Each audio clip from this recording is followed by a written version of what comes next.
Okay, good evening. I'm Melissa Chapman of Match & Chapman Law Firm and Chair of the Walton County Chamber of Commerce Advocacy and Public Policy Committee.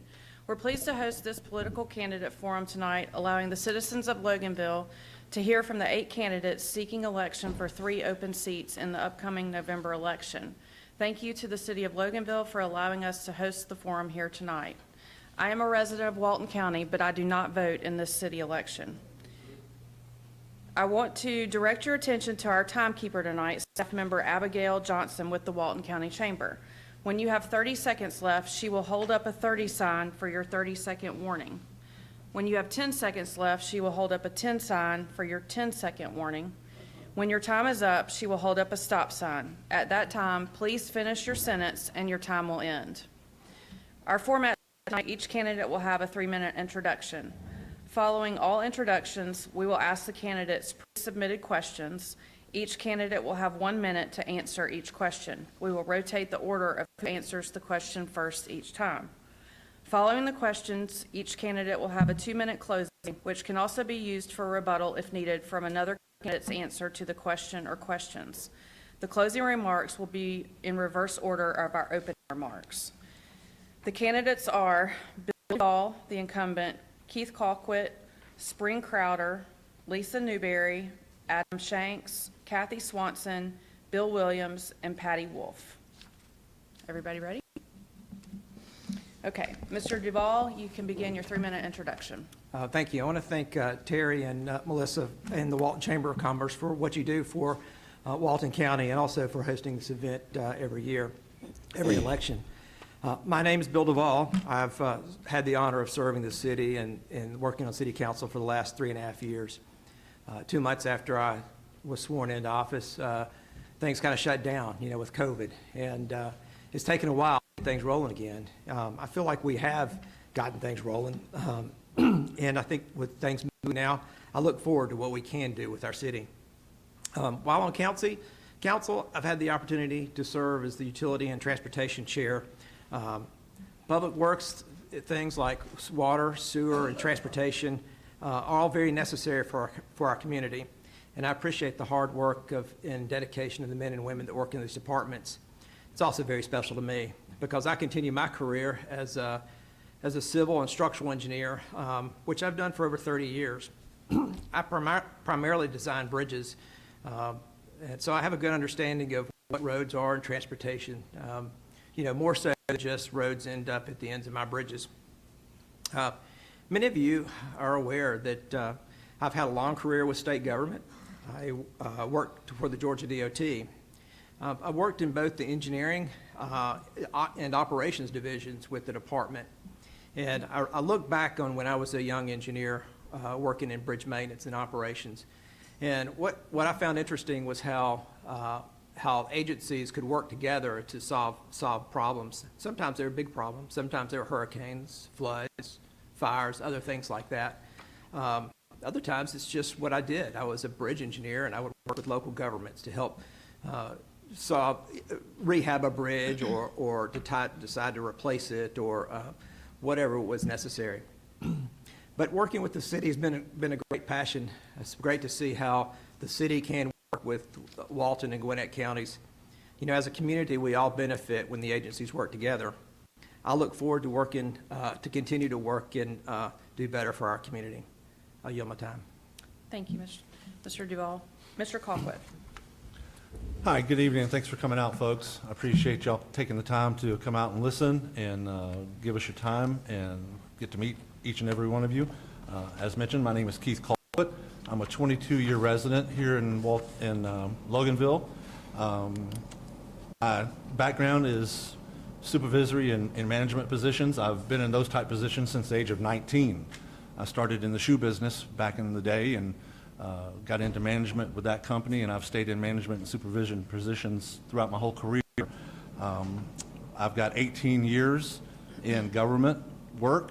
I did 12 years with Gwinnett County and the police department. I was a supervisory person in the quality of life unit, civilian employee with the Gwinnett County Police Department. I retired there in 2018 and went to work for a private company called Charles Abbott Associates out of California, where I continued to work in code enforcement management with a local city here in Atlanta.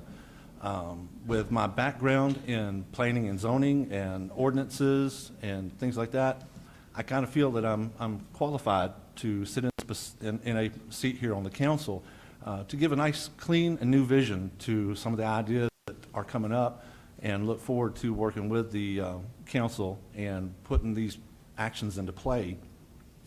I'm also a member of an association called the Georgia Association of Code Enforcement. I've been a member with them since about 2007. I have served as Sergeant-at-Arms one term. I've served as president for 2 terms, and I'm currently still serving on the board as immediate past president. I'm a hard worker. I'm willing to work hard, and I'm willing to listen and do what it takes to get the job done. Thank you for your time. Thank you. Ms. Crowder? Hello. For those of you who don't know me, my name is Spring Crowder. I am a mom. I have 2 kids, Clover, who is 2, and Bear, who is 7. And I have an awesome husband named Justin. I have lived in this area all my life, growing up in Snellville, Lilburn, and Grayson. Go Rams. My husband and I have lived in Loganville for almost 8 years. My dad, Buddy Hoffman, was the founding pastor of the Grace family of churches, and was born and raised in Tucker. My husband and his family are from Decula, so we are Georgia natives through and through. I work at Grace New Hope in hospitality and aesthetics. I love God, people, and our city. I want to hear from citizens and bring vision and a fresh perspective. I am not set in my ways. I am here to be a voice to the voiceless, a sounding board, and hear wisdom from those who have come before me. I want to unify our city and cast vision and direction for the beautiful town that Loganville is and can be. For all citizens who have been apathetic and feel unheard, I'm here. I want to hear from you, each and every one of you. I want to bring people into conversations and community. I want to make this town fantastic for generations to come. I want there to be green space and parks. I want a coffee shop, an ice cream shop, and I think we're getting there, and Loganville is so awesome. I want places to gather. I want a town to be a town that is vibrant and full of life. I look for the good and the magical in the everyday, and the world is a better place when you choose to see the good and be the good. Thank you. Ms. Newberry? Good evening. Thank you to the Chamber for hosting, and thank you, Melissa, for moderating, and thank you, everyone, for coming out tonight. So my name is Lisa Newberry, and I'm asking for your vote for the upcoming election. You have 3 votes and only need 1 of your votes. Over the years, I've served the city of Loganville through many contributions, both volunteer and civic. My volunteer work includes working at trash pickup days, the fall festivals, July 4th celebration, Special Olympics spaghetti dinner, the Empty Stocking Fund at Christmas, Awesome Family Kids Day, lining up the Christmas parade each year, Shop with a Hero every December, and I'm also a member of the Loganville Women's Club. My civic experience includes serving on the Planning and Zoning Commission prior to being elected to the City Council. I served on the City Council from 2018 to 2021. I chaired the Planning and Zoning Committee, co-chaired the Public Safety Committee. I completed 3 courses at the Carl Vinson Institute for Planning and Zoning. I did not seek re-election after my city council term so that I could be a caretaker for my mother who passed away during the last election season. The 3 reasons I'm running for city council are for public safety, managing the growth, and listening to the citizens.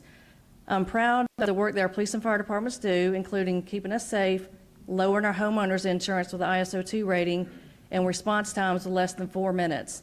If elected, our police and fire departments will always have my support for whatever you need to protect and take care of our city employees, the citizens, the schools, and the businesses.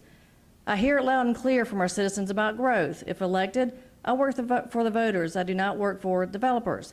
I was one of 4 who voted against the Connolly downtown project that would have brought in 800 apartments, 600 luxury living, 50 senior living, and 90,000 square feet of retail. Y'all called us the Fab Four back then. The reason I voted against that project is the developer was the tail wagging the dog. I felt like the developer was calling a lot of the shots, so this is our city, and I feel like we wag our tail. Again, so I don't work for the developers, I work for the citizens. So if you vote Newberry, I want you to know what you're getting. Experience. I'm not starting from scratch. I would start as a seasoned council member. I do not support raising taxes. We must continue to live within our means. I do not support eminent domain. It's your property. I have 4+ years of hearing planning and zoning cases. When hearing a case, I know what questions to ask and what conditions to require on a case. I voted to deny 12 cases because the rezone did not fit within the historic character of their surroundings. Lee Bird, Overlook Drive, and Skyline Drive, listed up, those are some of the examples. Let's keep the commercial development out of your neighborhoods. I do not support apartments or rental housing. Currently, about 20–30% of Loganville's current housing inventory is rental. I think we can check the box on our rental properties. I chaired the Planning and Zoning Committee when we voted to eliminate the apartment zoning. And I've got my bio, more information on these. If you did not get this, if you'll just raise your hand, we'll get a copy to you. Thank you. Mr. Shanks. Thank you. Appreciate everyone coming out tonight. Thank you to the council for letting us do this. Thank you. Thank you everyone for coming. Thank you to the council for letting us do this. My name is Adam Shanks. I've been a citizen of the city of Loganville for the last 7 years and lived within the city for the last 5 years. Me and my family have learned to love this place and call it home. It's been everything to us. I have a daughter who's graduated from Loganville High School, and I have a son that's just entered the high school. I'm a volunteer head coach for one of the youth local soccer teams here. I don't have much of a political background, well, really none. This is a fresh start for me. I sometimes think that's a good thing because I think that all too much there's people that are just entrenched in the politics, and sometimes it's good to have someone that comes from the outside to kind of flush everything out or to give like a new view on everything. My background is IT. I've been working the last 10–15 years in the field. I used to work for a defense contractor in the metro area, and I now work for one of the local hospitals. I don't believe in rental properties and apartments, especially within the city limits where those votes count for everything that the city does. I feel that if you're going to live within the city limits, you should have some stake in the game. I believe in infrastructure, and I feel that the city needs to build up its infrastructure from the ground again. There's a lot of things that are aging that need to be refurbished or redone properly before we start trying to grow, at a quick rate here. I also believe in the citizen's voice, and I believe that that's something that's been missing from our government, is hearing the voice of the citizens and listening to what they want. This is going to take a little bit for me to get used to. As you can see, I'm a little nervous, but I'm very passionate about what I do. I have integrity, and I'll give everything I got to represent everyone that's here. Thank you for your time. Thank you, Ms. Swanson. Good evening. My name is Kathy Swanson. I want to thank the Chamber of Commerce for hosting this event. I think it's very important for all of our citizens to have the opportunity to get to know the candidates running for City Council. I look forward to answering the questions presented to us tonight, and I'm glad to be here. And I must say that this seat is a lot more comfortable than those seats that I spent many evenings in. I've been a resident for the City of Loganville for 17 years. I moved here in 2006 from Snellville, and like everybody else, I was looking for a city that had a small town feel with less congestion. I love driving down along Highway 81 and seeing the farms and the pastures and the cows and the horse pastures. It makes me really sad to see the development that's coming into and encroaching on our city limits. It's sad. I've spent many evenings sitting in those seats wondering and trying to understand the decisions our city council has made. Council members, I feel, are supposed to answer to all citizens, not just the people that voted them into office. Each decision that's made by council affects every individual that lives in the 30052 zip code area. I think it's important for citizens to know what's going on in the city.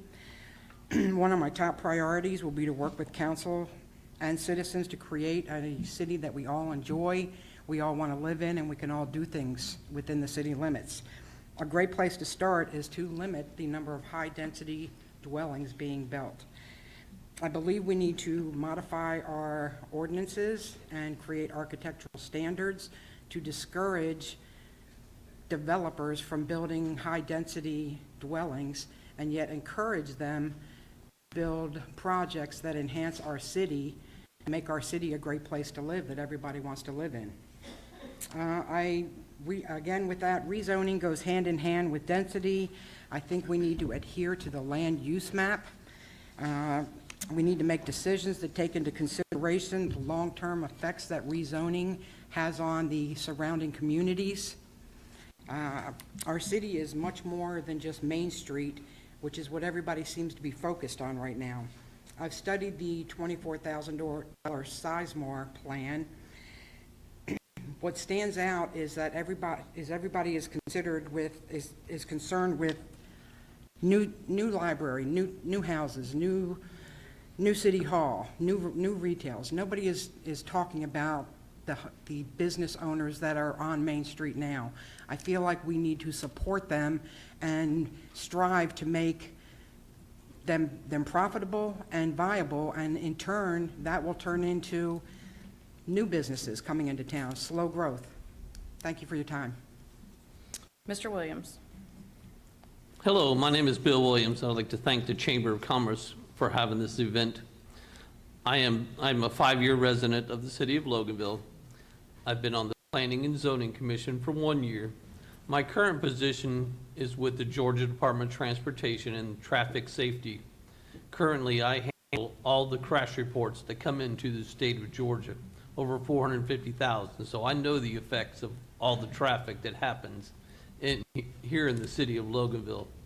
One of my primary jobs is I handle the law enforcement liaison for over 400 police departments. So I deal with making sure they turn in all their reports and keeping all of their fatalities and all their statistics in properly coming into the state of Georgia. So that's a big task that I have, that juggling those folks. So that's part of the job that I love. But prior to that, I've spent 25 years in public safety as a 911 dispatcher, as a paramedic. And most of those jobs, you had to think outside the box. And I think that's a good analogy to apply into politics. I think we have to think outside the box to come up with solutions for the problems that exist in this world.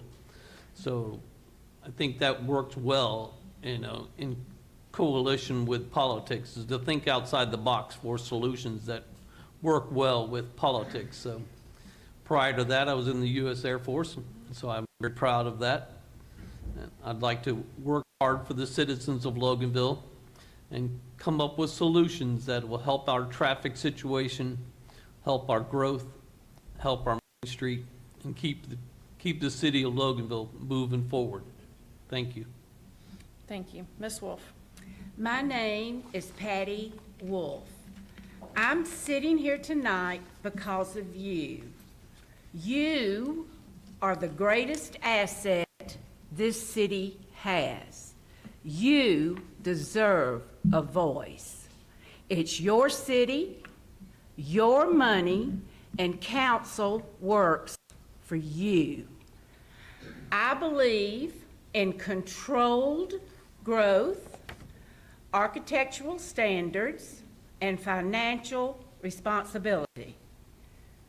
I'm of the opinion, before we move forward and pay any more money on redesigning Main Street, our council needs to do more homework. Visit the surrounding cities, talk to the leaders, find out the good, the bad, and the ugly from what they've done, learn from their experiences, talk to experts, look at videos, read literature. Knowledge is power, and in this case, knowledge is free. $1.5 million, a piece of land, and not a penny more. Have you heard your council make that statement? Based on my research, there are a lot more expenses involved. Do you want to know the cost? Do you want a voice? How about a vote, yes or no, to your library? I believe in 100% transparency and total honesty on all issues that come before council. Integrity in government is not an option, it's an obligation. Let me say that one more time. Integrity in government is not an option, it's an obligation. I've spent 4 years researching, and in those 4 years, I can document that our council has wasted $3 million of your money. Not by nefarious means. Personally, I think it's because they did not do their homework. Again, knowledge is power. Thank you for your attention this evening. Thank you. Now we'll start with the questions. Mr. Duval, you'll answer first for question 1, which is, what do you see as the main responsibilities of a city council member? Well, city council member helps set the direction for the city. We are responsible for the city manager, so we select the city manager, we provide guidance. When there's questions on ordinances, we research, or we sometimes have that supplemented by looking at some of our various assets, our engineers, we might go a study or that type of thing. But what we do is that's our main purpose, is to set the direction for the city. The other big thing that's part of that is when it comes to zoning. So as an owner of a piece of property comes up and wants to change the zoning of a piece of property, it has to be petitioned, it goes through the planning commission, and then it comes to council for vote. Thank you. Mr. Colquitt. The main role of a city council member to me is that they are the voice of the people. They are to listen to the people and see what is on their mind, and then take that into play when making decisions based on the items that come before them at the city council meetings. As Mr. Duval mentioned, the planning and zoning, the changes of zoning here in the city, it helps if you understand the zoning. It helps if you understand the process for zoning. I forgot to mention in my introduction that I've served this past year as chair for the Planning Commission, and I've thoroughly enjoyed that, getting to know the people and looking at the changes that are coming toward the city. But the council people need to be representative of the people and at all times in everything they do. Thank you. Thank you. Ms. Crowder. Hello. I think one of the main things a city council needs to do is to listen. And I intend to listen and to hear from everyone. If you have seen me or heard me, I've been like, tell me more. I think to be open and have an open mind and an open perspective is super, super important. To cast vision, to be a guide, because you are the voice of the people, so you need to guide the people. And then also creativity, budget, keep on budget. My husband always tells me that. I'm pretty good about that. And then see everybody's perspective. I think that's also very important. Thank you. Ms. Newberry. The city council's role is to approve the annual budget, set the millage rate. It's also to fill the positions of the city manager, the municipal judge, and the solicitor, and constantly reviewing the changes needed in the ordinance. As times change, we change with the times. Thank you. Thank you. Mr. Shanks. Number one role of the city council is to answer to the people that elected them. They have the responsibility to take into account everyone's opinion, no matter their background, no matter their history. It's also their job to keep the city services running for the people. These are all important things, especially the zoning aspect that everyone's mentioned so far. We need to keep it in check. And along that, with our city services as far as firefighters and police, if we're going to continue to grow as a city, we need services like that and our emergency services to grow along with it appropriately. There's many other things that I'm not mentioning, but that's my aspect right now. Thank you. Ms. Swanson? I believe that the council's responsibilities include listening to the citizens and working with the citizens and the council to make decisions that are best for the city and the future of the city. I think that the councilmen need to be fiscally responsible with taxpayers' money. And I think that the city council needs to fully support and determine the needs of our first responders. Thank you. Mr. Williams? I believe the city council needs to listen to the people, and one of our priority is our employees.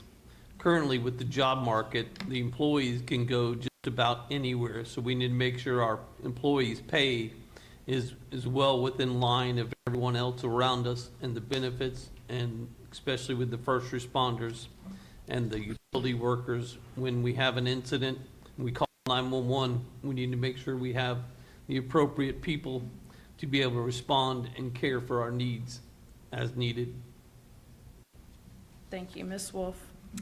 I think all of the candidates are probably more than able to learn about the zoning and the rezoning and the ordinance and all that goes with council.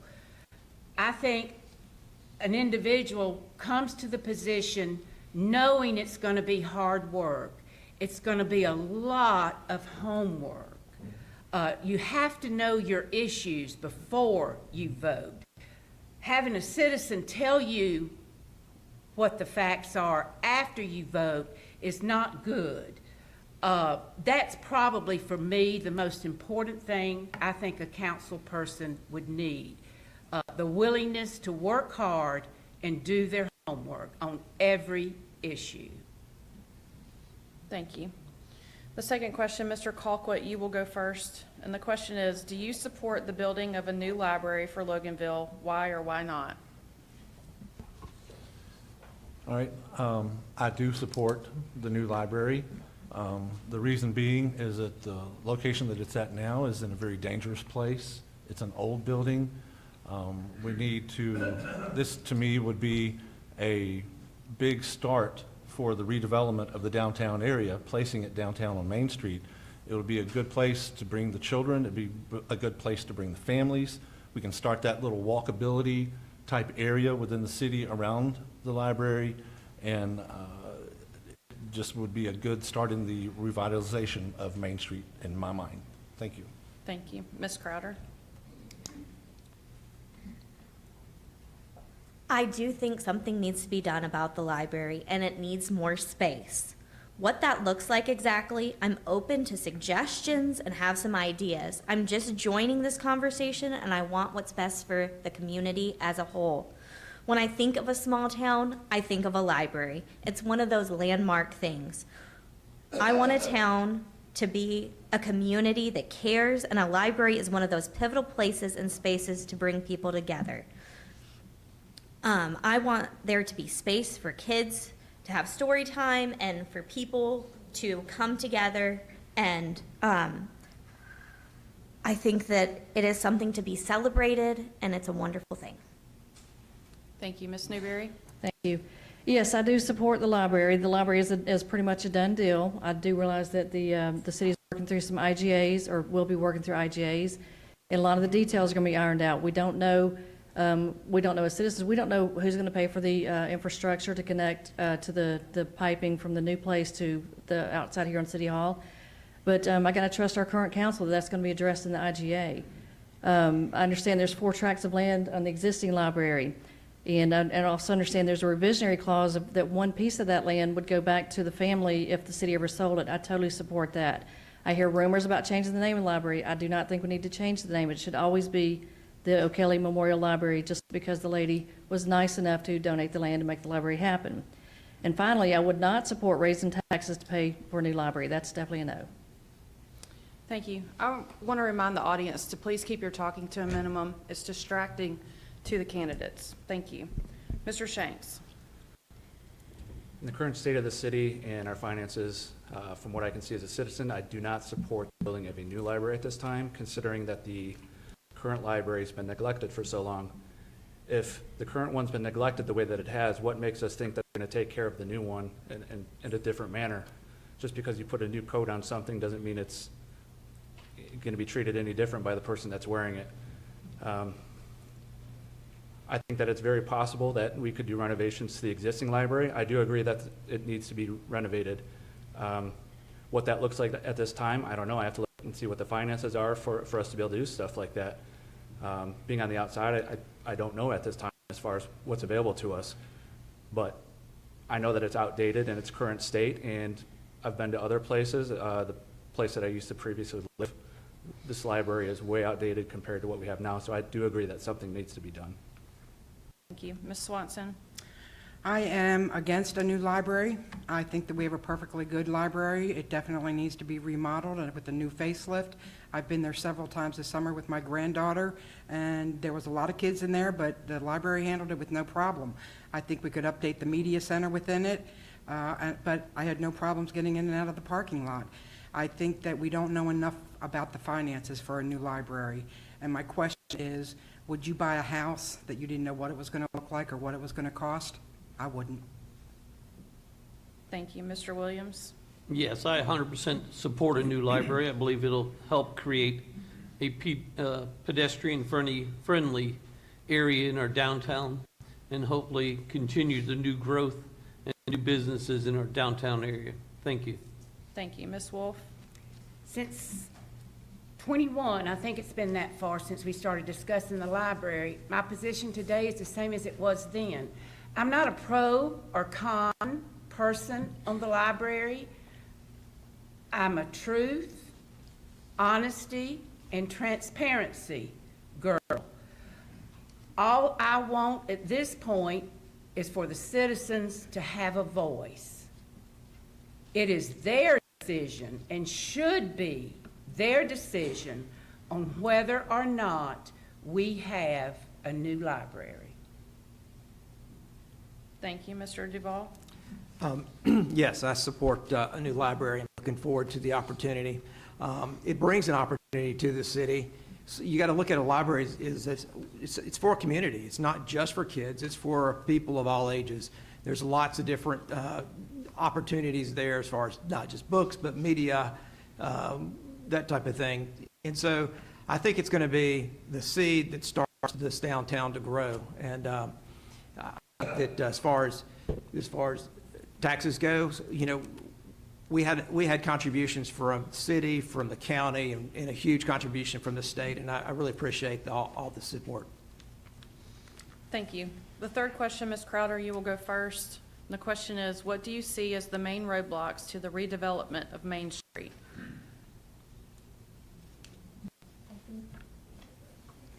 I think that's a pretty easy answer. I think it's unity. When people don't see eye to eye and don't get along, then we can't get anything done. So I feel like that is the major roadblock, and it is something that I would love to help and solve and be that peacemaker and that in-between gap filler that creates unity and vision for future generations and for our current generation. Thank you. Ms. Newberry. I would say that the major thing would be, the major roadblock is going to be money. You know, if the city was a cash cow and we had no money was no object, we could build a beautiful downtown and we could have it done very quickly. But, you know, as a city council member, you've always got to sit back and say, how much does it cost and how are we going to pay for it? So to me, the biggest roadblock is, although we dream big, it's just going to take time to build out our downtown development. Thank you. Mr. Shanks. Other than money, I believe it's a mix of current generation, new generation, future generation of existing citizens. Loganville's unique in that it's in two counties at the same time as well. There's a lot of different demographics and a lot of different type of people that live here, and that's becoming more diverse by the day. You have older businesses there, and you're going to have a blending of new businesses at the same time. It's going to take all of us working together, to create a nice vision for all of us to enjoy, as our predecessors have enjoyed, and we owe it to our future generations to build something nice for them to enjoy as well. Thank you. Thank you. Ms. Swanson? I believe that the biggest roadblock to revitalizing is traffic. We are overblogged with traffic right now. Adding anything big and better inside the city limits between Highway 78 and Highway 20 is just going to make the traffic worse. Until we figure out the traffic between 78 and 20, I think that we need to allow Loganville to do slow growth and let the people come in and fill up Main Street, and fill up the buildings in Main Street. Thank you. Mr. Williams? Yes, I also agree with traffic, but we're going to have to figure out what to do with the state highway that goes down through the middle of Main Street, and how we can, either work with the state of Georgia to either, move that traffic off the state highway to relocate the state highway off of Main Street and make it a more pedestrian-friendly area. Thank you. Ms. Wolf? Oddly enough, I'm not sure we have any roadblocks. I kind of see the citizens coming together on this project. Everybody wants something done downtown. It's just a question of what. And I think that's where you get around a table, you talk it over, compromise a little here, compromise a little there. I think for the most part, people do not want apartments. I think we probably can all agree on that, but the rest of the housing, I think, might be up for discussion. I just don't see it as a roadblock right at the moment. I think there's a lot of promise in redesigning our downtown. Thank you. Mr. Duval? Can I say agree with her? So I don't think it's as much a roadblock as it's just a slow process. I don't think the way we're headed now is we're taking it methodically. We've got a vision before us that we can work on piece by piece, and I think that's the way we need to approach it. We have the ability, yes, money's an issue, but we have the ability as a council, as a city, to select the right pieces of the property and determine what it is that we think is the best for that piece of property. And through marketing, we'll be able to try to get that, and that's what we've always wanted. We haven't wanted just a developer to come to town and give us, the next chicken restaurant. We want to be in control of it, and I think that's the best thing going for us. Thank you. Mr. Colquitt? I agree there that we do need to be wise and slow in what we do to the downtown Main Street area.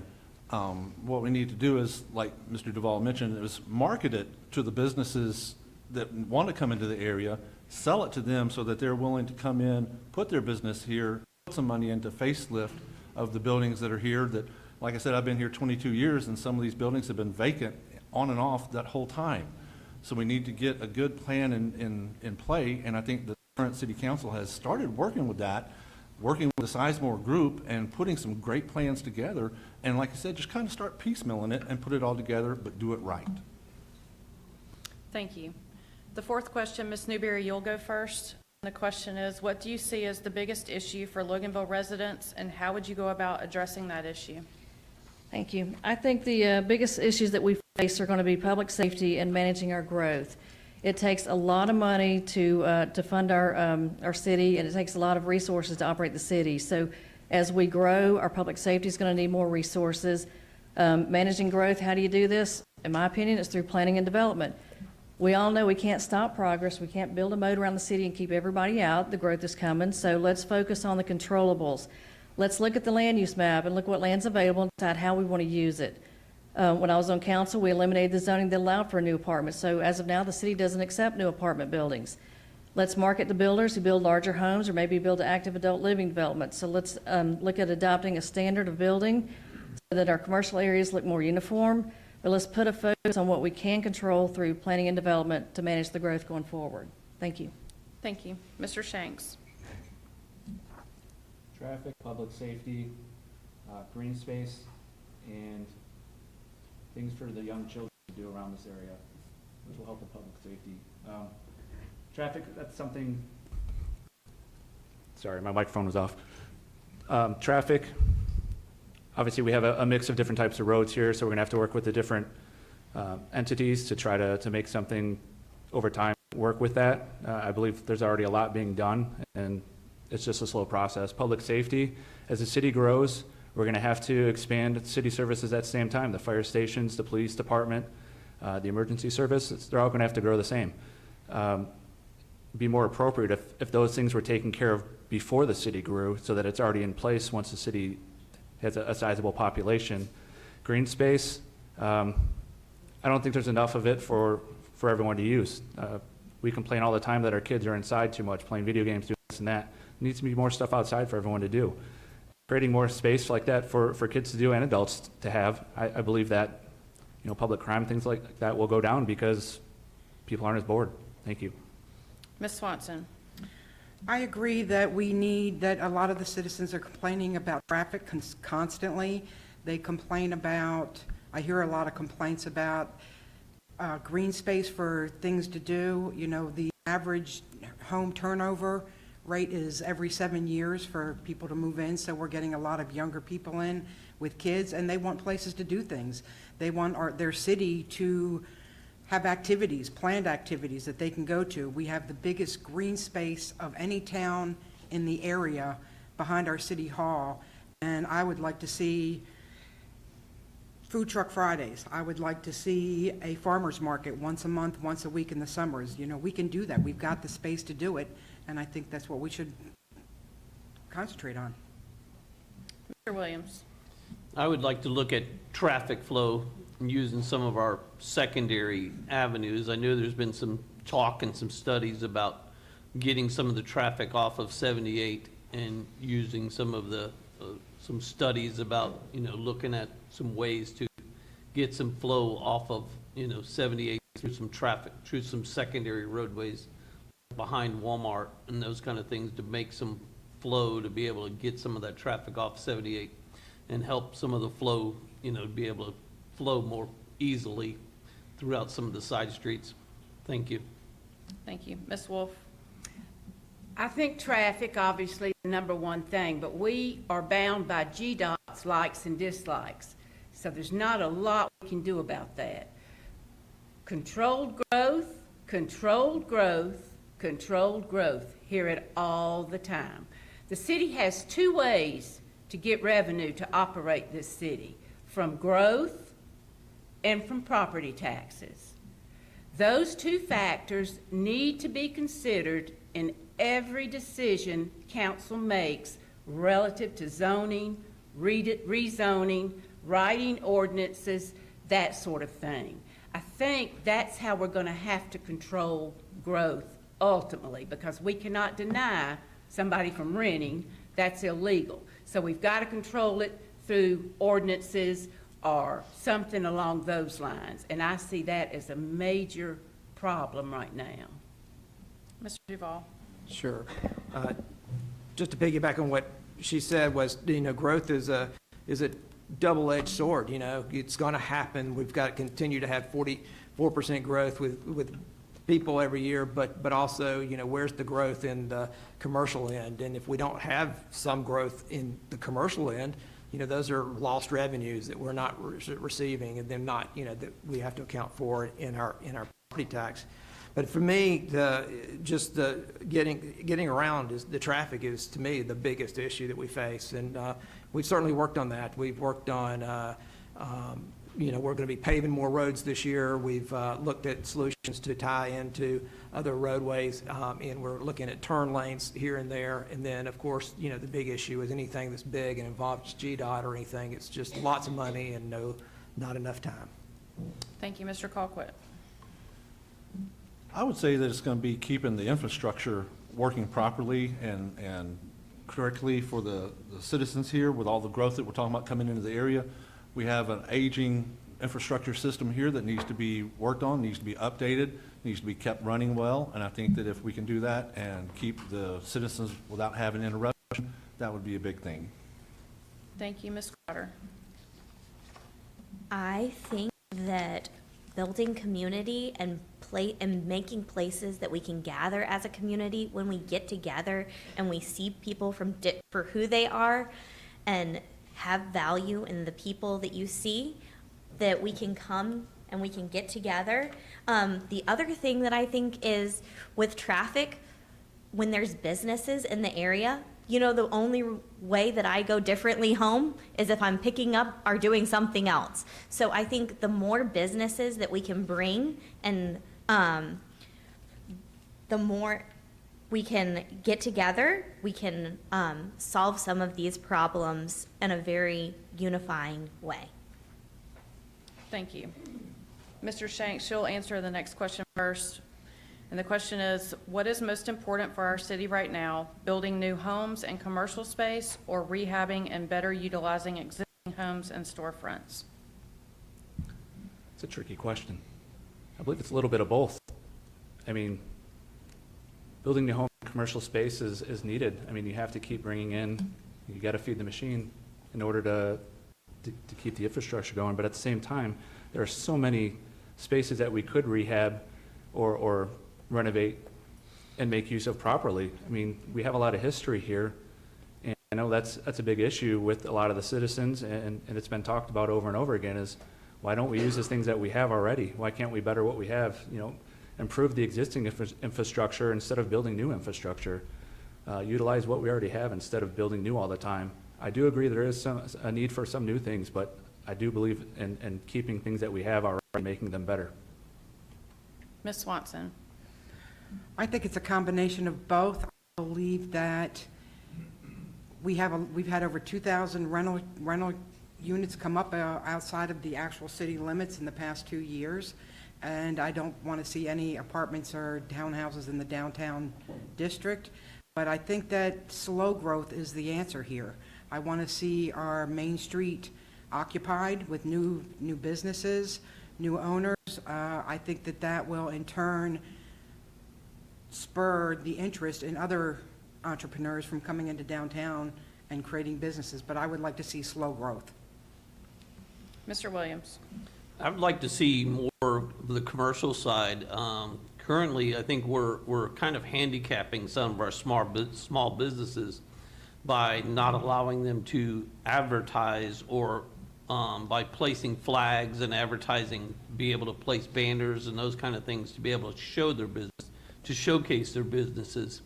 I mean, I've spoken with several small businesses. They're not able to promote their businesses to incoming customers just because some of the codes and these kind of things are handicapping some of these small businesses. So I think we need to, the more money coming in, the more splosh, the more taxes we have available.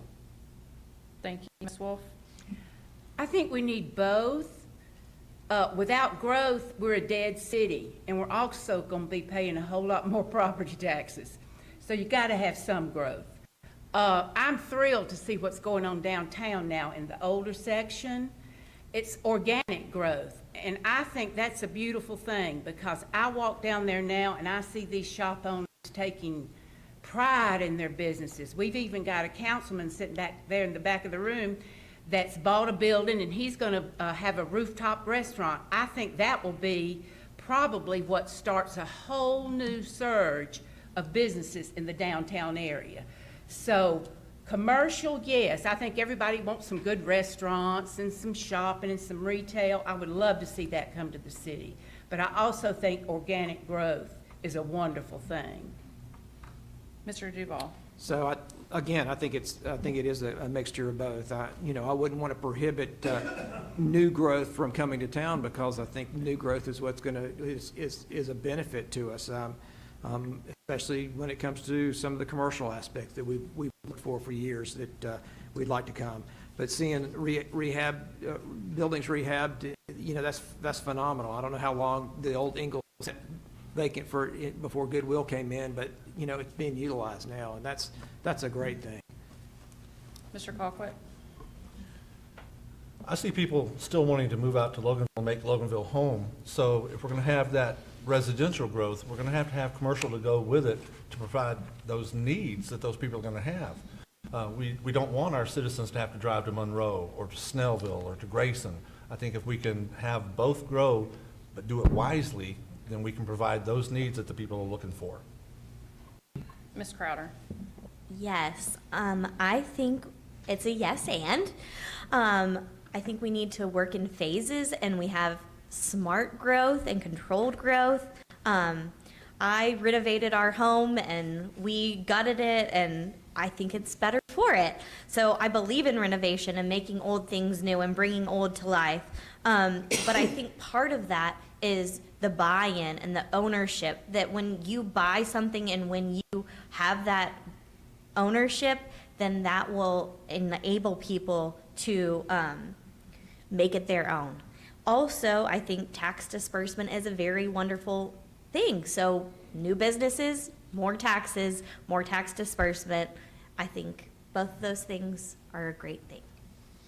Ms. Newberry? I mentioned earlier that we could focus on the controllables. One of the controllables is in our commercial area, maybe look at some kind of design standards so that we end up with some kind of uniform looking commercial businesses. So I would be in favor of rehabbing. If we talk about safety in our city, also I would be in favor of rehabbing so that we work with the developers, the people that own the buildings that are vacant. Vacant spaces invite crime, so definitely rehabbing. Thank you. Next question, Ms. Swanson, you'll answer first. And the question is, if the city of Loganville received a $1 million grant to use in any way they wanted, what would you recommend for the funds and why? I would recommend we put the money away for infrastructure. We've got some major problems coming up. We have a lot of sewage pipes problems coming up. We have water line breaks every day, every other day. I would use that money to bolster up our infrastructure so that we can do growth and we can have new businesses and we can avoid a major catastrophe. Mr. Williams?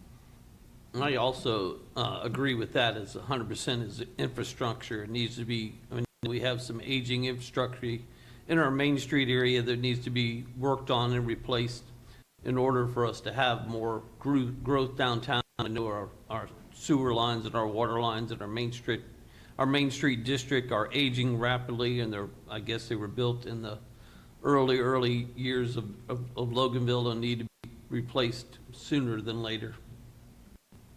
Ms. Wolf? I think we give it to our public safety heroes. They don't make enough to even rent an apartment hardly, and they risk their lives for us each and every day. I think it goes to them first for whatever they need, whatever they want. Anything left over will go to the varsity. Mr. Duval? So I think that if we're given that unconditionally, I think we would look at it in our entire city staff, our great city staff, and see how we could best utilize it. Thank you. Mr. Colquitt? I agree with Mr. Duval. The city employees need to be taken care of first, and then we could look at the infrastructure, as I mentioned earlier, and Mr. Williams mentioned, and then also go with some street maintenance, because right now we can only do so much street maintenance a year with the budget that we have, so we could put that to better use and help to support the budget for the city as well. Ms. Crowder? First and foremost, I would say, let's vote on it and see and bring everybody together and see what everybody thought and have the best decisions all come together. And what that might look like is adding more value and giving value to the people who are already here in office, for the first responders, for the people that are in government positions, that they already have the buy-in. So let's give back to the people first. Also, I do hear that infrastructure is a problem. I think there's plenty enough to go around if it's $1 million. Ms. Newberry? Thank you. I think that if you look at $1 million, that's almost 10% of our annual budget. So if I'm calling the city manager and say, hey, we have $1 million to spend, my ear to the ground is with the citizens. My ear to the ground is not with the daily operations of the city. That's what we have a city manager for. So for him, he would probably think it's like Christmas to have $1 million to spend on the city, but he also is the one that knows where that money needs to go. He knows whether it's best on infrastructure, if it's best spent on the wages for the police department, or wherever it needs to be spent. So that's my answers. I would check with the city manager. Thank you. Mr. Shanks? It'd be great to hear the opinions of all the citizens firsthand, but if I had a choice going out on a whim on my own. I create more walkable areas within the city, within the different districts, and more green spaces. I see a lot of people walking, up and down 78 where there aren't sidewalks, or up and down, Main Street, different areas. There's not a real easy way to get from point A to point B without crossing major highways, without, being dangerous for anybody. Look at over by the high school where you have this one main intersection, and you have all these subdivisions and communities across the highway, and it's not really walkable for the kids to even get to school anymore. Back in my day, when I went to school, we walked to school, and I know that a lot of the buses in the school system right now are really full, especially in Loganville. I mean, there's the middle school and the high school share buses from what I remember, and my son gets dropped off, and then they come back and make another swoop, and it doesn't seem feasible. So I would work on, public walking areas and green spaces. Question 7, Mr. Williams, you'll be the first to answer. The question is, if elected, how will you plan to involve resident input in the decision-making process? Well, I think what we've done with this, the study that we've done with by getting the citizens' input, we had those conferences and had the people get involved at the Rock Gym on the Saturdays. I think was an excellent input from the citizens. They got a chance to kind of voice their opinions and got to pick things and where things went and talk about things and where things were placed, and had an input directly involved in the involvement of how the things went in that project. Thank you. Ms. Wolf? I think citizen involvement is more mandatory than anything, especially on major issues.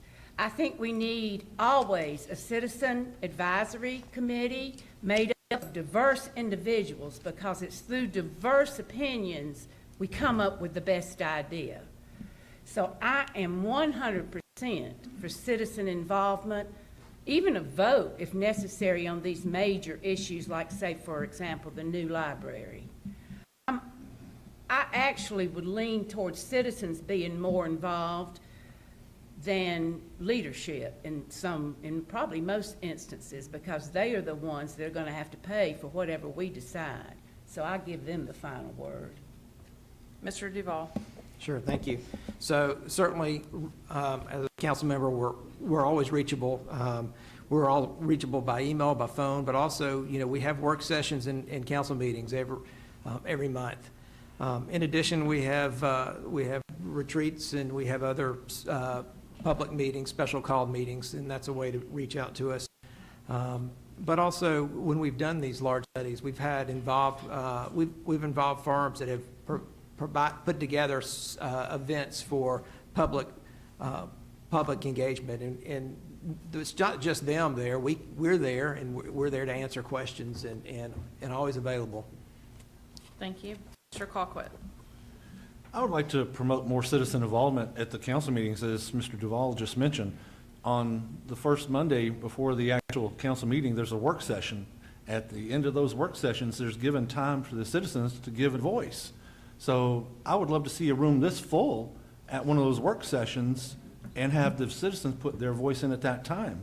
And then, as Mr. Duval mentioned, the council members are available through phone, email, contact, reach out. You got to let your voice known. If the councilmen don't know what you're thinking, they can't represent at that point. And I would just love to see citizen input. Ms. Crowder? I'm thankful that we live in a day and age of technology.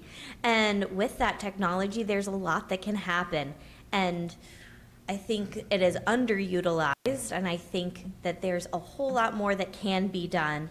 I would like to talk to the passionate people about each and every issue. And when you when you are available and you want to listen to people, thankfully, they usually want to speak to you. If you have a defensive posture, they don't want to listen. But if you have an attitude of just humility and listening, I think that's very important, and how we can involve people more. Ms. Newberry? Yes, so when I was on city council before, I had a series of classes that we were getting started, getting lined up for citizen involvement. The first and only one we had, thanks to the pandemic, was a planning and development. We had more, it was a great turnout. We had more people show up for that than we usually do for the council meetings. So I'd like to see more of those. I wanted everyone to go over and see the fire department. If you've never been there, tour the fire department on Lee Bird Road. It's very interesting. They have a training building in there that simulates different rooms where different firefighters have gotten injured or lost their lives, and they train in that way. A lot of training goes on there. The water plant's even kind of fun to see if you want to see where everybody's business goes. So, again, I keep my ear to the ground. I'm very involved in the city, and I'll continue to stay that way. I belong to a couple bunco groups, very active in the neighborhoods, and just love being out talking to citizens and hearing all y'all's feedback. Thank you. Mr. Shanks. Accessibility, putting myself out there for the community when there's events, whether it's on the green on Fridays or if there's car shows, different fundraisers throughout the city. I know the VFW has things going on. We owe it to people as public servants to be accessible to the citizens. We need to be at those events, if not all of them, as many as we can be, so that people can walk up to us and ask us questions about things that are going on within the city.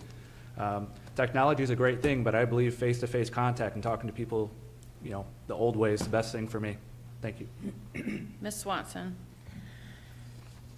I think that it's really difficult to get the citizens involved. I've sat in so many of these meetings and the participation is dismal. There's maybe 5 or 7 of us each month at the same meetings, and it's scary. I think that we need to maybe start thinking outside the box. I agree with Spring, technology. We have a beautiful sign sitting in front of City Hall right along 20. Maybe we can change the sign that it's where we can put messages on there. We have a City Hall meeting coming up. We need to find some way to get the citizens involved instead of them just complaining about the decisions that are making. They need to be part of the decision making. Thank you. Last question. Ms. Wolf, you'll answer first. The question is, please tell us what sets you apart from the other candidates in this election and why that makes you the best candidate to put into office. Because I've spent 4 years researching all things city. I know I've worked harder and I'm more well-researched than any candidate up here right now. I've paid for documents, fought with city council, emailed city council on your behalf. And I'm proud to have done that. But it's been a lot of hard work. I see people shaking. Everybody's just shaking their head. And so I feel, I deserve a position on council. Mr. Duval. Thank you. So I've really enjoyed the opportunity to work on city council. I think one of the biggest things I've gained from being on the council is that there is a diversity among us.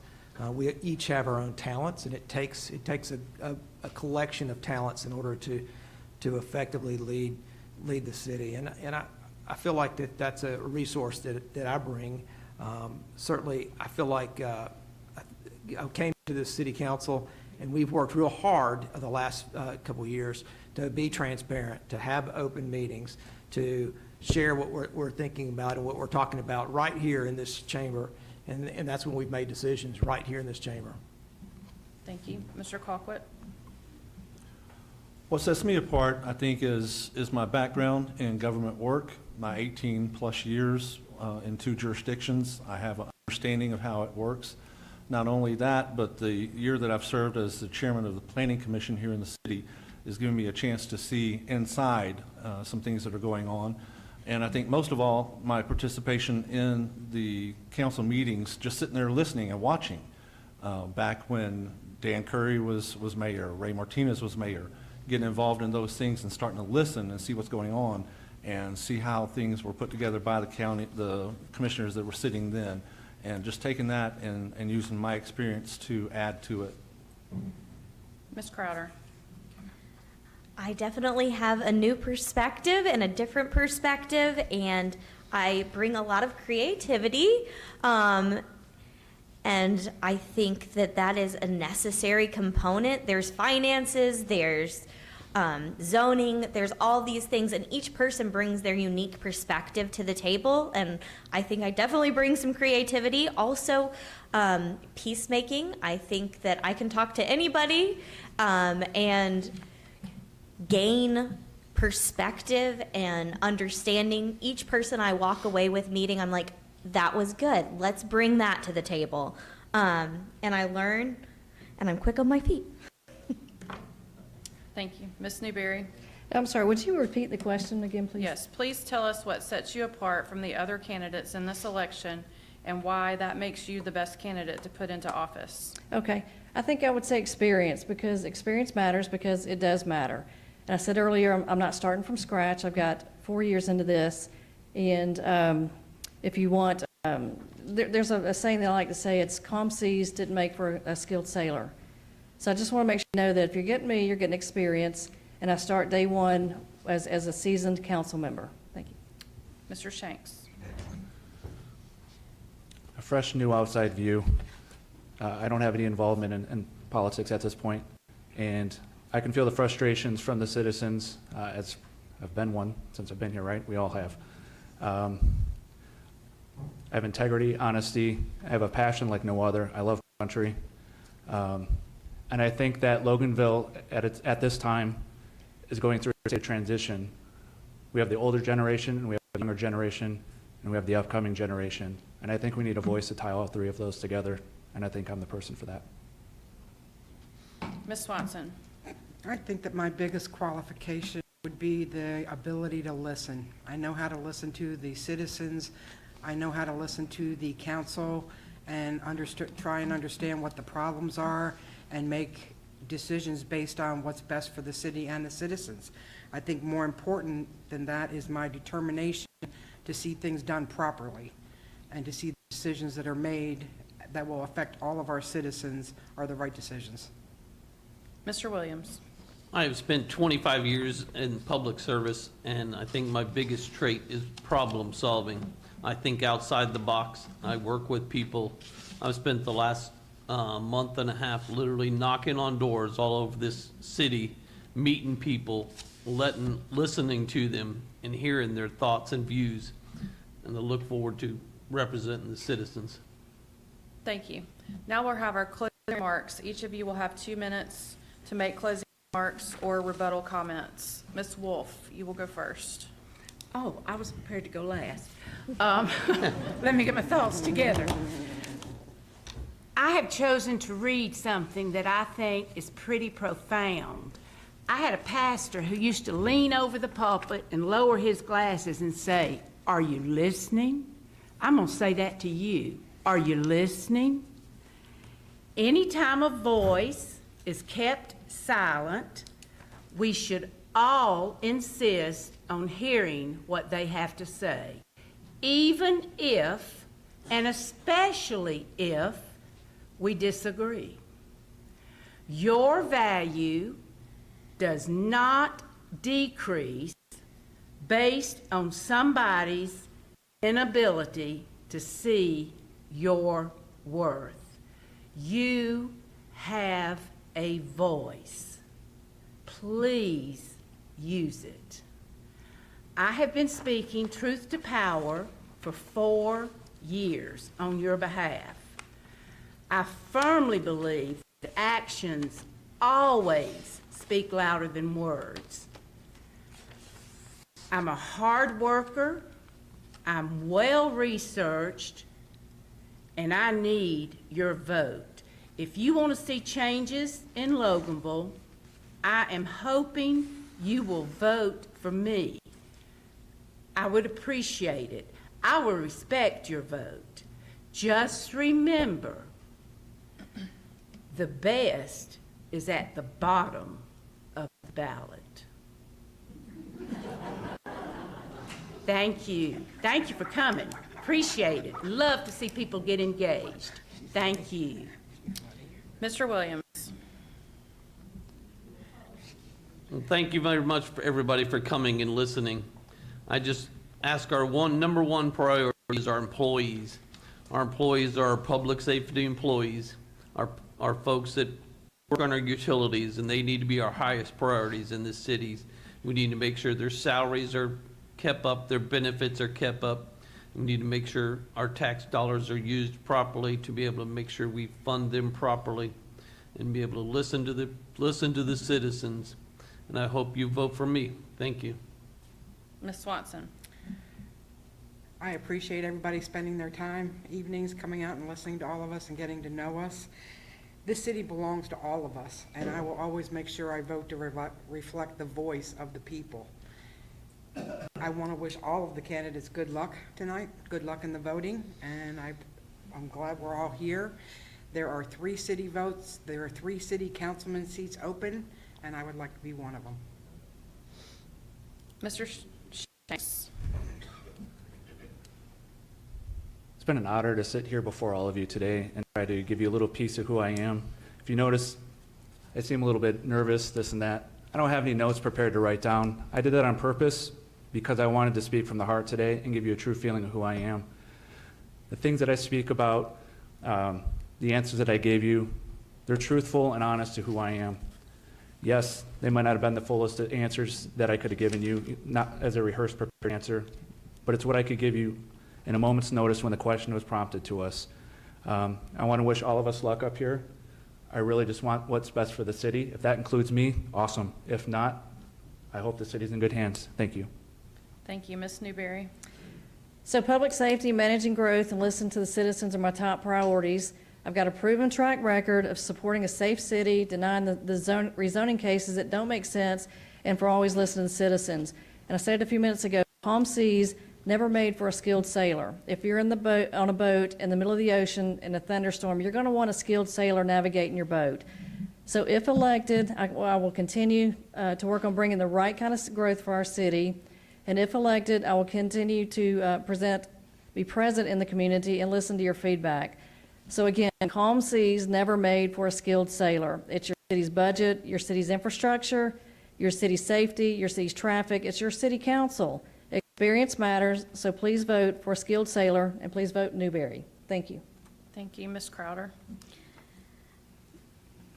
I would love for everybody to vote for me, but at the end of the day, I want for what's best for Loganville as a whole. And I really do mean that. I'm a real person. I have a little bit of rehearsed answers, but mostly I'm not a government person, and I want somebody who is real and will talk to you and is relatable and accessible, and I am willing to learn and listen, and what that may look like may be different, but I am here, and I think that at the end of the day, if you are willing to listen and you're willing to learn, then there's anything that can be accomplished. I am out there, and I just would love to hear from each and every one of you, and I mean that. Mr. Colquitt. First of all, thank you everyone for coming out here tonight and giving your time, listening and making your choices. Those of you who are watching online, thank you for taking the time to do so. I just want to say that, we may not always agree on issues, whether it be the library, whether it be the infrastructure or whatever, but I think that we can come together as a team and make the right decisions at the right time for the people of this city. And that's what I would prefer to do. That's what I would love to do for you, representing you on the city council. We really need to get out there and connect with the citizens, and that is what I've been trying to do these past few weeks and what I will continue to do. And if elected, I will continue to listen to you and be your voice on the city council. Thank you. Thank you. Mr. Duval. Thank you. My wife Stephanie and I made Loganville our home over 18 years ago. We've got 4 kids, and now we have 5 grandchildren. As you know, I'm an engineer. I work down in Duluth. I go there about every single day, but that's not true for everyone. My oldest daughter and her husband live outside of Watkinsville. They both work at home, stay at home, raise their kids. Another daughter lives in Winder, and she teaches in Gwinnett. Her husband stays at home and works. And I got another daughter who she and her husband found an affordable home in Grayson, and they live there. Wish they lived closer, and I think that's one thing that we need to do, is to provide better opportunities to entice the next generation to stay here. Say that like a next generation, like it's a thing, but it really is a thing when you start getting up here. I think it begins with developing the downtown district, and I think that we've got a vision now. We don't have to be out the gate trying to do it all, solve all the problems at once. We just need to focus on bits and pieces and work it through. I really want to have the opportunity. I've been honored to represent the city and work on the city council, and I'd be honored to have your support. Thank you. Thank you to the candidates, and thank you to the citizens for attending the political candidate forum. Remember to vote on November 7th, or early voting begins October 16th.